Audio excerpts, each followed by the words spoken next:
I would like to introduce Candy Manji, NUS Scotland Executive Committee member. Hello, I'm Kayinde Manji, NUS Scotland Women's Officer.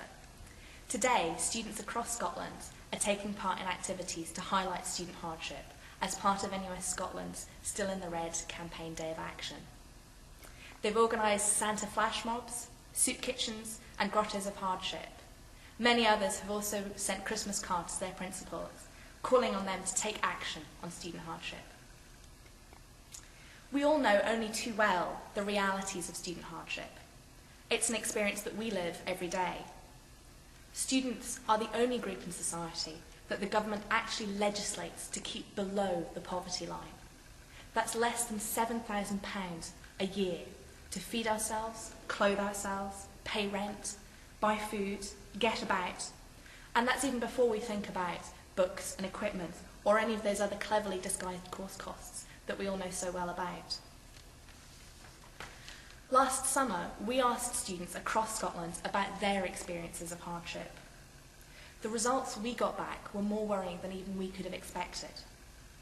52% of students in Scotland are in some form of commercial debt. That's more than 250,000 folk who have had to turn to credit cards and loans to supplement their meagre student loans and bursaries. On top of this, we found 70% of students are having to put in excess of 10 hours work per week to make ends meet. And that's those of them that are lucky enough to find work. We all know about the credit crunch, the recession, bankers' bonuses. It all seems very far away, but the impact is that some of the fundamental assumptions that the student support system are based on have changed. How many of you have struggled to find part-time work recently? It just isn't available anymore. But the student support system still assumes, expects that students will find part-time work to supplement their income. And what about our families? Student support is based on what is expected your parents will be able to give you to support you whilst you're studying. Now, leave aside just for a moment the fact that many students have never been able to rely on their parents to help in this way. What about the number of friends and family right now who can't find work themselves? It's all a very bleak picture. And what this means is that more and more students face the stark choice. Take out another credit card to try and see us through, cash a few cheques here and there when we're able to, or drop out entirely. And you know the worst thing?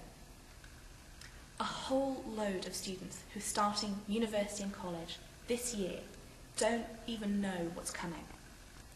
Today, NUS Scotland launched our new report, Mind the Gap, which asked freshers starting college and university this September what they expected to have to pay over the course of their studies.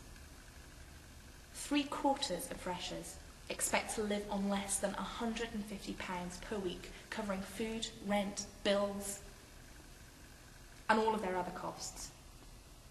The reality, by the government's own statistics, is that this will cost them a considerable amount more. But what is truly terrifying is I really question how many of them, if they really knew how much it would really cost, would they come to university or college in the first place? This would mean universities and colleges missing out on talented people with the potential to make a difference to Scotland's future, a real difference, who are just too frightened by the reality of what it might cost them to learn. The only solution is a proper look at the realities of student funding and a genuine attempt to put more money in students' pockets. 10 years ago, the QB report tried to do just that. It scrapped student fees in Scotland, recommended a £7,000 minimum income for students, and proposed a graduate contribution that would have made a difference to institutions, but that was only repayable once graduates were earning over £25,000 a year, when they could genuinely say that they had experienced the difference of their studies. Sadly, the eventual graduate endowment did neither. We're still a very long way from £7,000 minimum income, And whilst the graduate endowment is now gone, the problems that QB set out to solve over a decade ago have got only worse. Yes, we've had recent wins. NUS Scotland managed to negotiate in September an additional £600 a year for those poorest dependent students and an additional £1,200 a year for independent students, the first time that this group had been able to get extra support, bringing the maximum level of support from around £4,500 to over £5,000, as well as an additional £2 million to go to overstretched childcare funds. But the government only set aside £30 million, and it was never going to go far enough. This year, across colleges and across universities, we've seen massive pressure on bursary funds, on childcare funds, and this system is going to go on and go on. And Scotland doesn't exist in a bubble. Don't be fooled. If the current review into the lifting of the cap in England goes the wrong way, it will have an impact on students in Scotland, resulting in either a greater gap between funding for universities in Scotland and England, or a cut in university funding in Scotland. And you know what that means. Already, Vice-Chancellors have come out of the woodwork to call for fees to be introduced in Scotland.